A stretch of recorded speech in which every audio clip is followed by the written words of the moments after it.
So this is the lesson for 3.6, which is now solving multi-step inequalities. So we already learned how to solve multi-step problems, but now we have it with inequalities without that equal sign, now an inequality sign. So let's go through an example that is a word problem. So you're organizing a trip to a baseball field. Tickets are $12 per person, and the cost to rent the bus will be divided evenly. Find the possible cost of the bus rental to keep costs per person under $20 if 30 people sign up to go. So we want the total cost per person to be $20 or under. We need to figure out how much would the bus have to cost in order to do that. So start by writing a verbal model.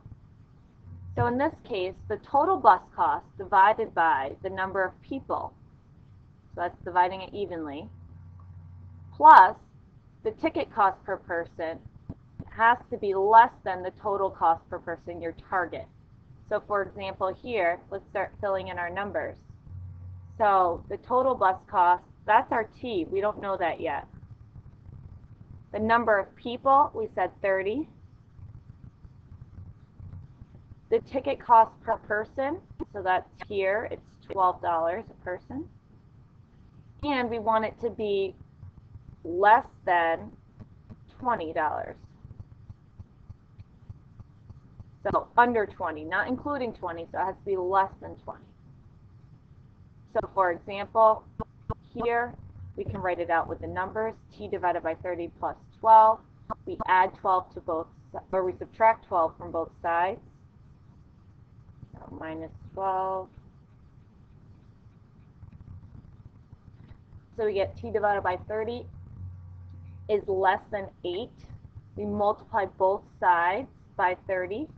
And when we do that, we're going to get our answer of T has to be less than $240.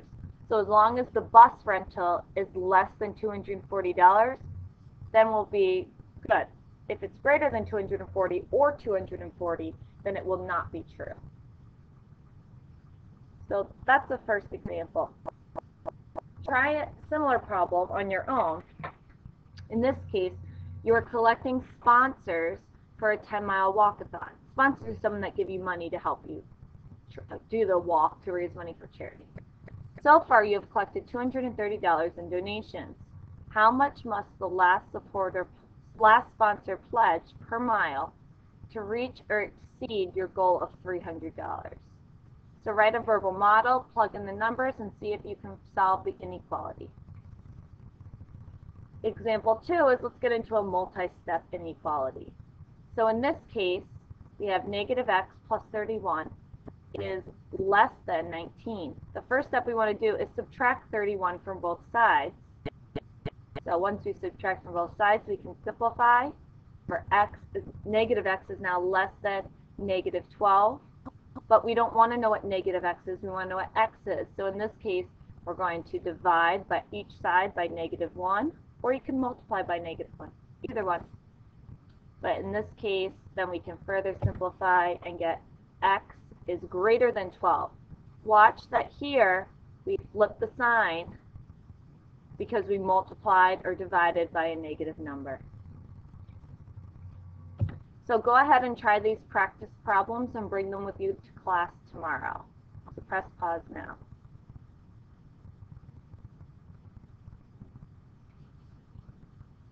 So the third is using a word problem again.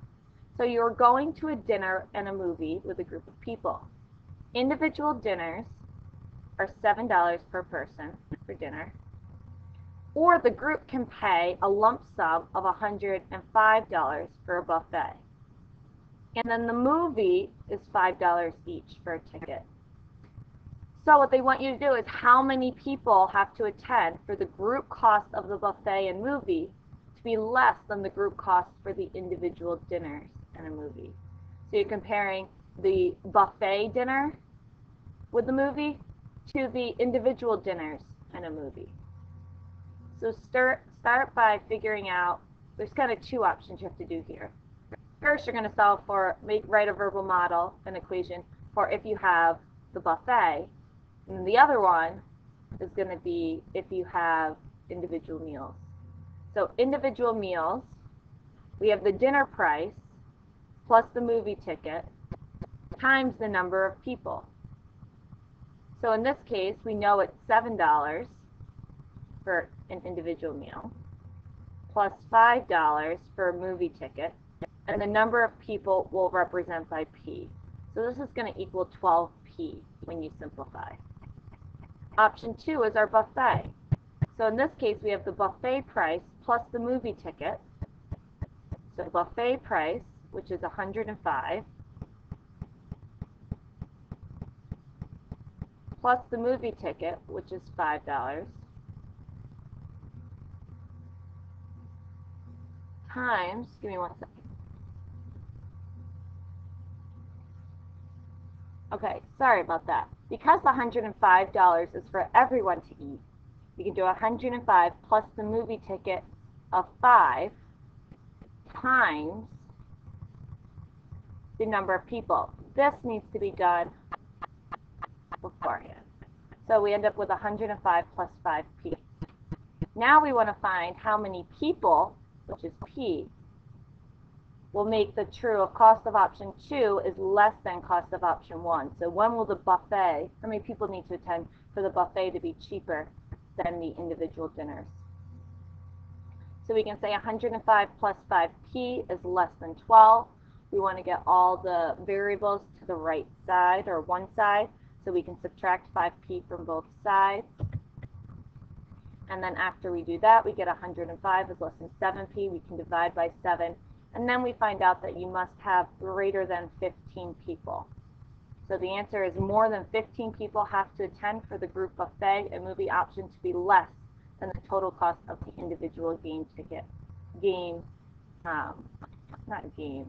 individual dinner and movie ticket option. So this is the last practice problem. Try it on your own and bring it with you tomorrow. And if you have any questions, we can go over it then.